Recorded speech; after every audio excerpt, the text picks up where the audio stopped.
कभी आपने सोचा है कि इस दुनिया में जो सबसे ज्यादा सच्चा होता है वही सबसे ज्यादा अकेला क्यों होता है? जो दिल से बोलता है उसे लोग खामोश क्यों करना चाहते हैं, और जो अपना असली चेहरा दिखाता है उसे समाज क्यों पागल कह देता है? शायद इसलिए क्योंकि ये दुनिया झूठ के पर्दों पर टिकी है, और जो भी उन पर्दों को हटाने की कोशिश करता है वो सबकी आंखों में चुभने लगता है। खलील जिब्रान की किताब द मदम ठीक इसी चुभन की दास्तान है। यह उन सभी लोगों के लिए है जिन्होंने कभी महसूस किया कि वे इस दुनिया में फिट नहीं बैठते। हर सुबह जब हम उठते हैं सबसे पहले हम चेहरा नहीं देखते, हम एक मुखौटा पहनते हैं। कोई इसे अच्छा बेटा कहता है, कोई जिम्मेदार पिता, कोई आदर्श पत्नी, कोई काबिल कर्मचारी।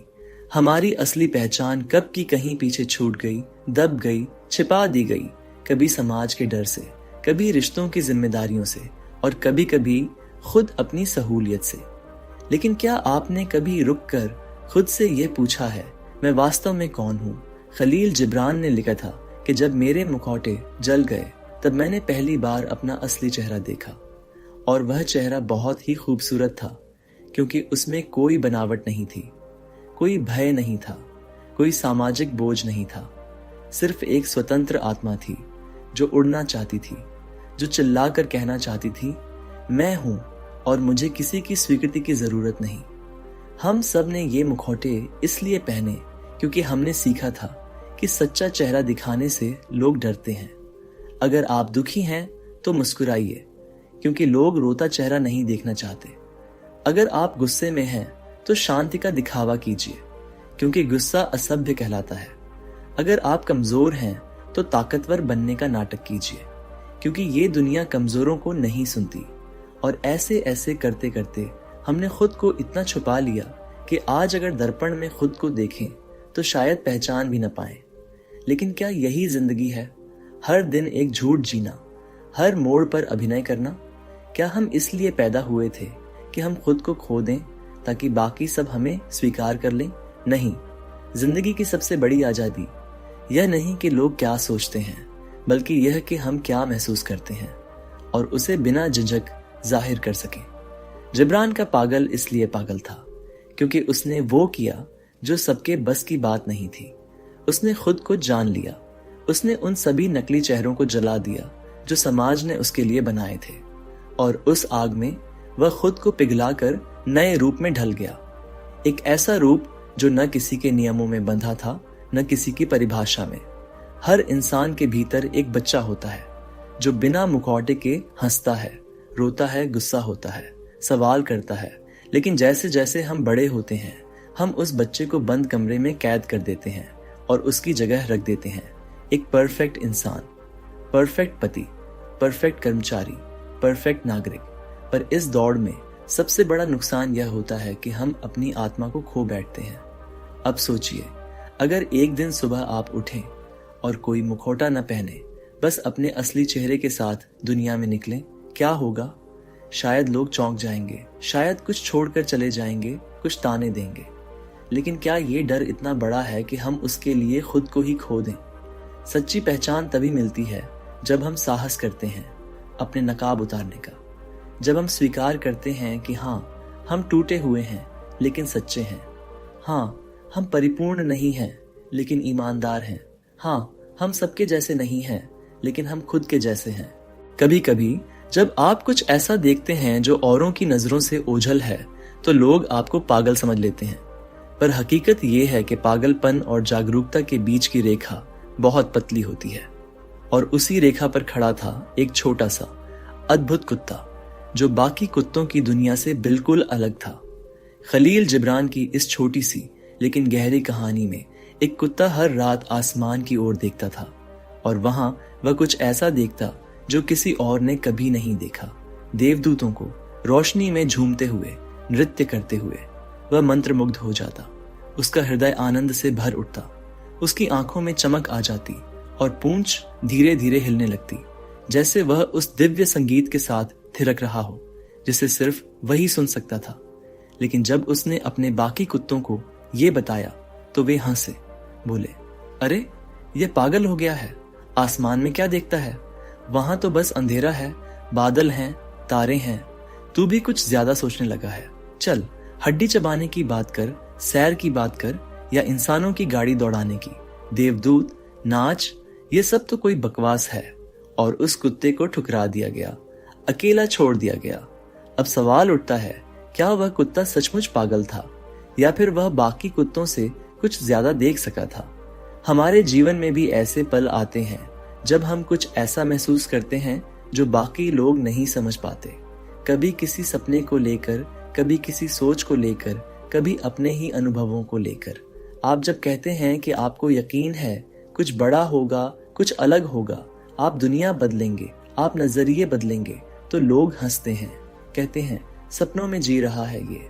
और शायद वे सही हैं, क्योंकि जो सपनों में जीता है वो उस दुनिया को देख पाता है जो अभी बनी नहीं है।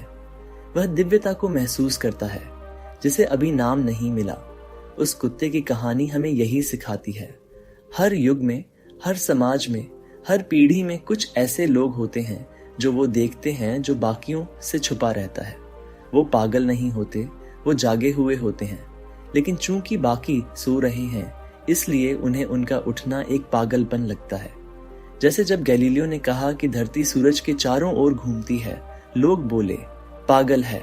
जब सुकरात ने कहा कि सच्चाई भीतर से आती है, लोग बोले पागल है। जब मीराबाई ने अपने प्रेम को ईश्वर से जोड़ दिया, लोग बोले पागल है।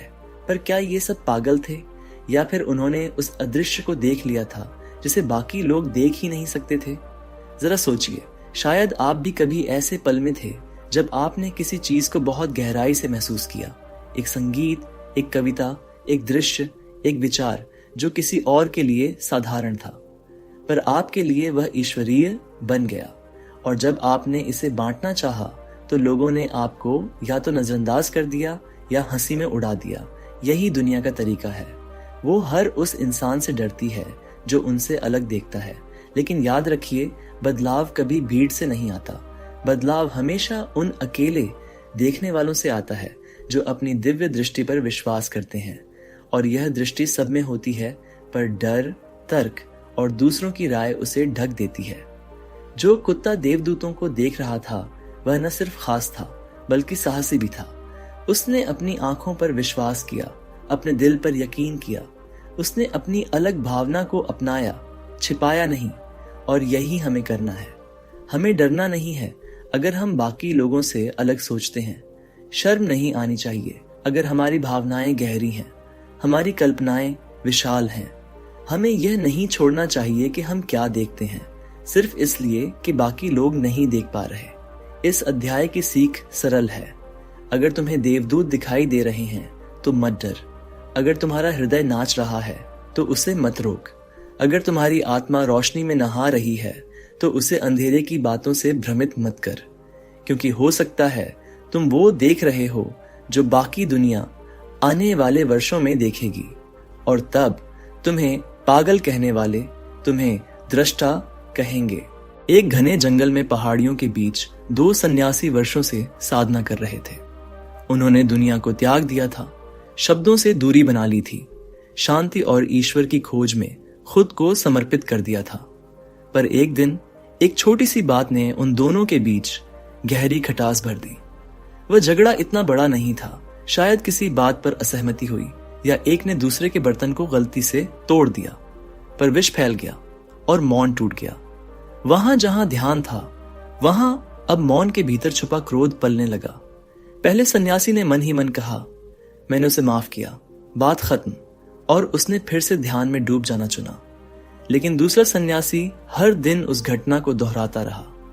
हर बार जब वो पहले को देखता उसके भीतर गुस्सा उबल पड़ता। वह सोचता, कैसे हो सकता है कि वो मुझसे माफी मांगे बिना शांति से बैठा रहे? ये तो अहंकार है। दिन बीतते गए लेकिन उस दूसरे सन्यासी के भीतर का कोलाहल शांत न हुआ। उसकी साधना में अब कोई रस न था।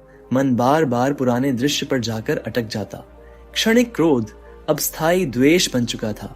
यह कहानी जितनी साधारण लगती है उतनी ही गहरी और हमारे जीवन से जुड़ी है।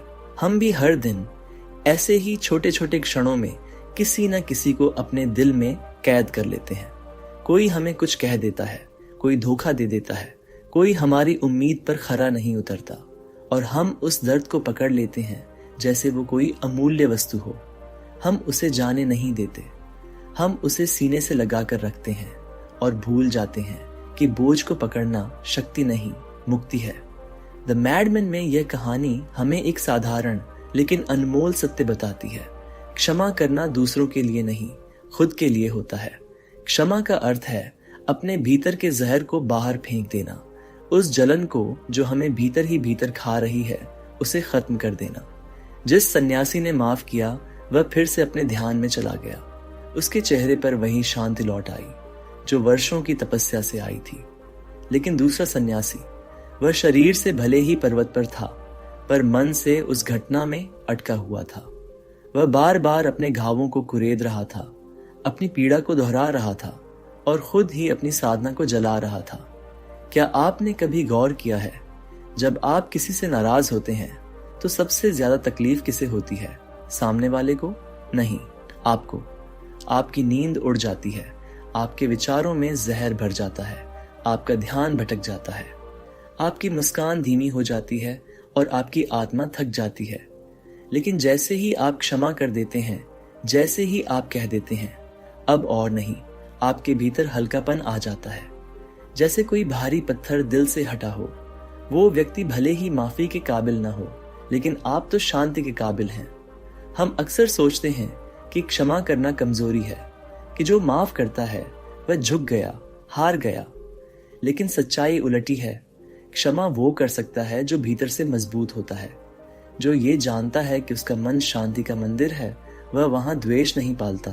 अब सोचिए, हमारे जीवन में कितने ऐसे लोग हैं जिनसे हम नाराज हैं, रिश्तेदार, दोस्त, पुराने साथी या शायद खुद हमने उन्हें मन के किसी कोने में रख छोड़ा है, जहां हर बार उनकी याद, उनकी गलती हमारे भीतर एक टीस छोड़ जाती है।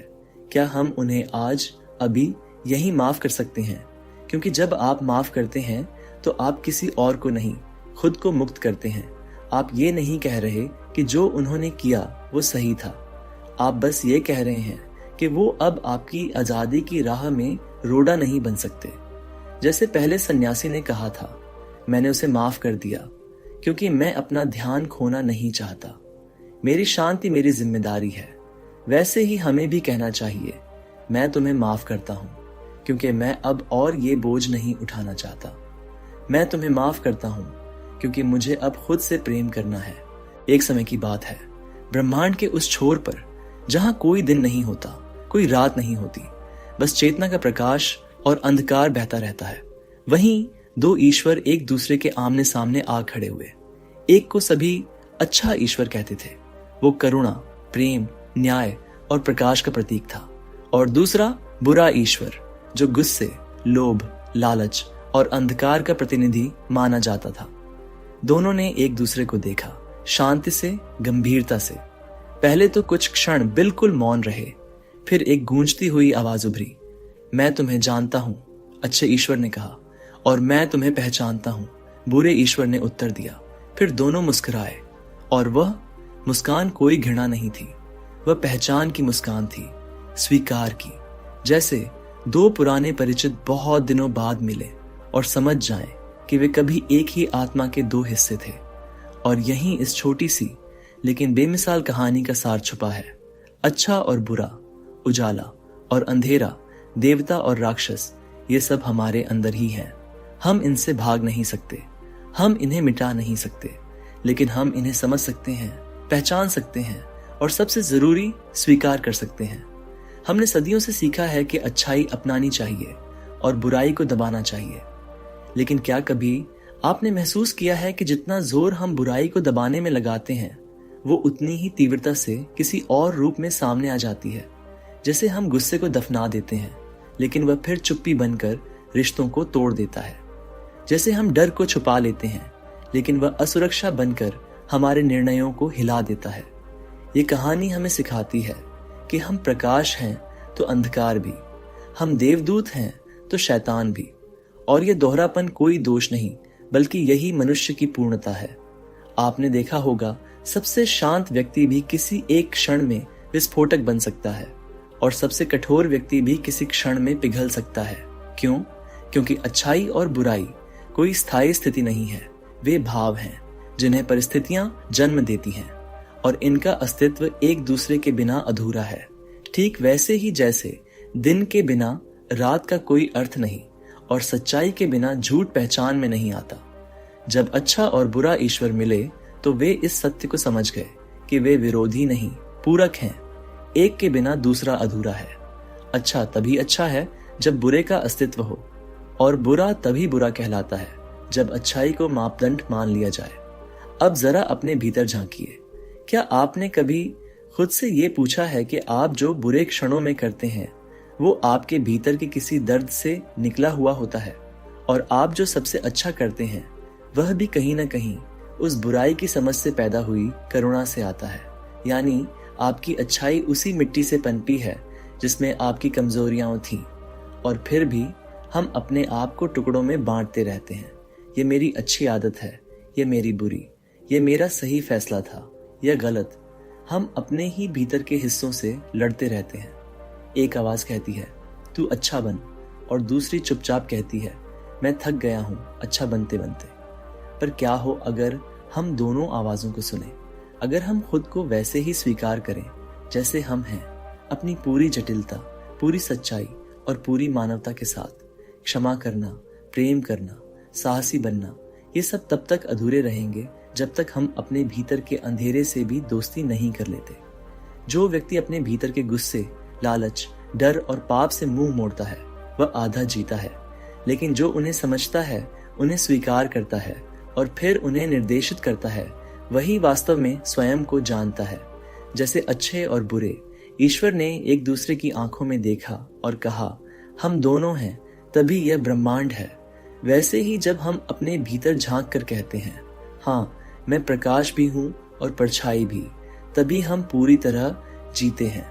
हम अपने बारे में बहुत सी बातें कहते हैं, मैं ऐसा हूं, मैं वैसा नहीं हूं, मुझे गुस्सा जल्दी आता है, मैं बहुत संवेदनशील हूं, मैं मजबूत हूं, मैं टूट चुका हूं। लेकिन क्या कभी हमने ये सोचा है कि ये मैं आखिर है कौन? क्या ये एक ही चेहरा है? क्या ये एक ही आवाज है? या फिर हमारे भीतर कई आवाजें हैं जो अलग अलग वक्त पर बोलती हैं, हमें चलाती हैं और हमें बनाती हैं। खलील जिब्रान की इस अद्भुत कहानी में 7 आत्माएं वे हमें दिखाते हैं कि हम एक नहीं 7 हैं। हमारे भीतर 7 अलग अलग आत्माएं बसती हैं और वे सब एक दूसरे से अलग, एक दूसरे से टकराती हुई हमारे जीवन को चलाती हैं। कभी कोई हावी हो जाती है, कभी कोई चुपचाप पीछे हट जाती है, और हम जो खुद को बस एक नाम, एक चेहरा, एक विचार समझते हैं, असल में एक भीड़ है, एक जटिल समूह, एक जीवित मंथन। पहली आत्मा कहती है मैं इच्छाओं की आत्मा हूं, मुझे चाहिए, मुझे और चाहिए, और जो मिला है वो कभी काफी नहीं। यह आत्मा हमारे भीतर की भूख है, पैसे की, प्रेम की, पहचान की, सत्ता की।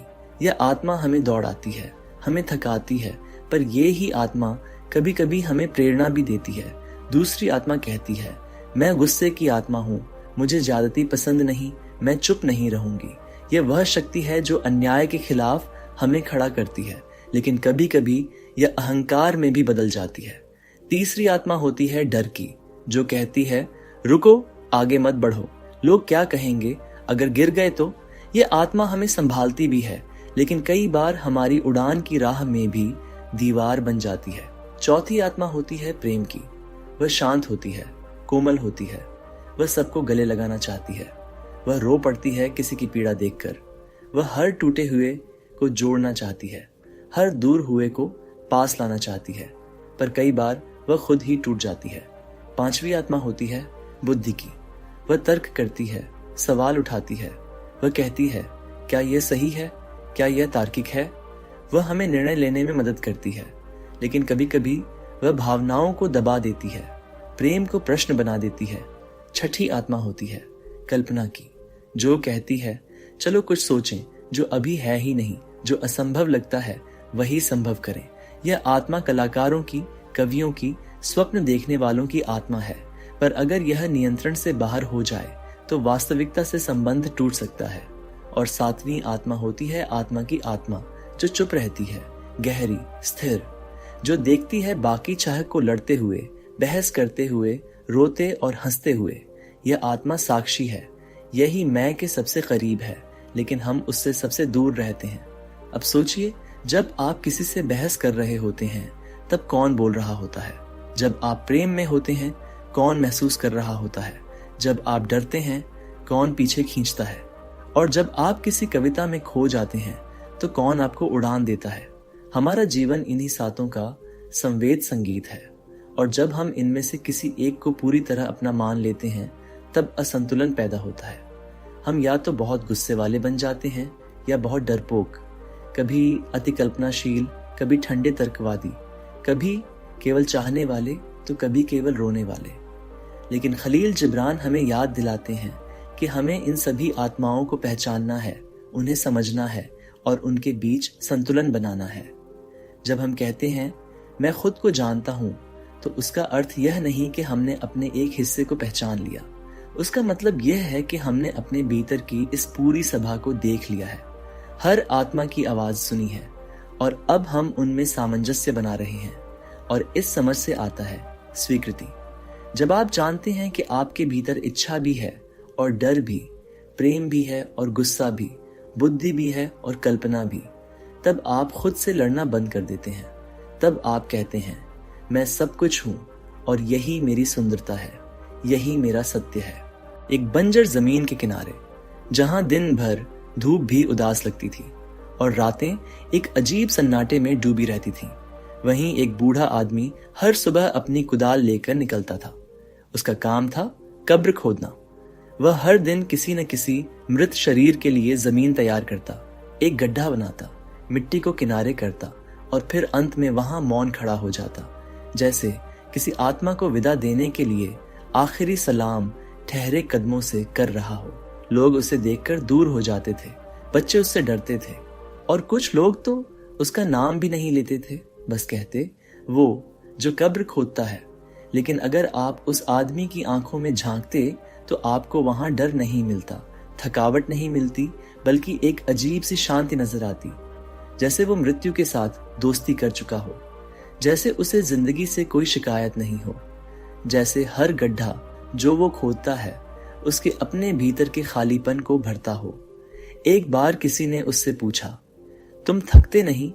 इतने वर्षों से सिर्फ मिट्टी में रहना, रोज किसी की अंतिम विदाई की जमीन तैयार करना, क्या तुम कभी डरते नहीं, कभी घबराते नहीं?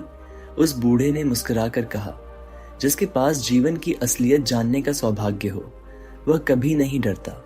मैं हर दिन मृत्यु से मिलता हूँ और हर दिन जीवन के मूल्य को समझता हूँ। उसकी ये बात मुझे भीतर तक छू गई। हम में से ज्यादातर लोग मृत्यु को टालना चाहते हैं, बात भी न हो उस विषय पर, जैसे वह एक अभिशाप है। हम मौत को एक अंधेरे कोने में धकेल कर जीने की कोशिश करते हैं, लेकिन उस कब्र खोदने वाले ने मौत को अपना साथी बना लिया और शायद इसी वजह से वह सबसे ज्यादा जीवित था। खलील जिब्रान की यह कहानी हमें बताती है कि जीवन में शांति पाने के लिए जरूरी नहीं कि आपका काम बहुत बड़ा हो या प्रसिद्ध हो। जरूरी यह है कि आप उस काम को किस नजर से करते हैं। अगर आपका दृष्टिकोण पवित्र है तो कोई भी काम साधना बन सकता है, और यही वह सच्चाई है जो कब्र खोदने वाले ने जीकर दिखा दी। उसके लिए हर कब्र खोदना कोई यंत्रवत प्रक्रिया नहीं थी। वह जानता था कि इस मिट्टी में कोई पिता सोने वाला है, कोई माँ, कोई बेटा, कोई पत्नी, और वह यह भी जानता था कि वह सिर्फ मिट्टी नहीं हिला रहा, वह उस अंतिम पल को सम्मान दे रहा है।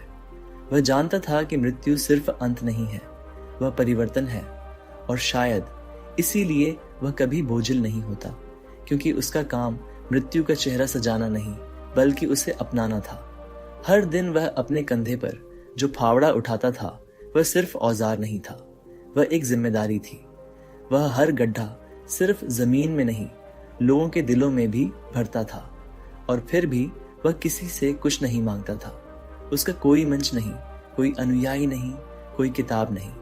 फिर भी अगर आपने उसकी आंखों में झांका होता तो आपको वहां एक साधु की गहराई मिलती। इस कहानी की सबसे सुंदर बात यही है, शांति काम से नहीं आती, वह हमारे दृष्टिकोण से आती है। अगर हम किसी काम को प्रेम से करें, समर्पण से करें, तो वह काम पूजा बन जाता है, और अगर हम किसी काम को केवल बोझ समझकर करें तो वह हमें थका देगा, तोड़ देगा, निगल जाएगा। लेकिन यही काम अगर स्वीकार के साथ किया जाए तो वह हमारी आत्मा को निखारता है। कब्र खोदने वाला हर दिन मृत्यु को अपने सामने देखता था, लेकिन उसकी आत्मा भय से नहीं बल्कि गहराई से भर गई थी। उसने जीवन को उसके पूरे चक्र में देखा था, जन्म, बढ़ना, संघर्ष और फिर समाप्ति। और जब आप किसी चीज को इतने पास से रोज देखते हैं तो उससे डर मिट जाता है, वहां केवल समझ बचती है।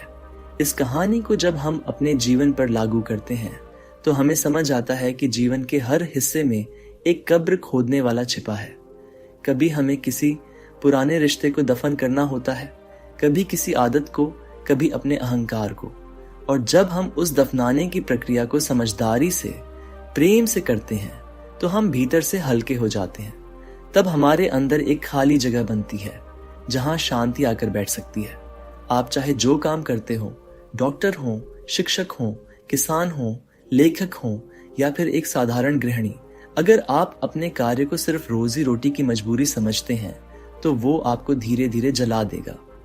लेकिन अगर आप उसी काम को आत्मा से जोड़ देते हैं जैसे वह कब्र खोदने वाला करता था, तो वही कार्य आपका ध्यान बन जाता है, आपका संगीत बन जाता है, आपकी आराधना बन जाता है।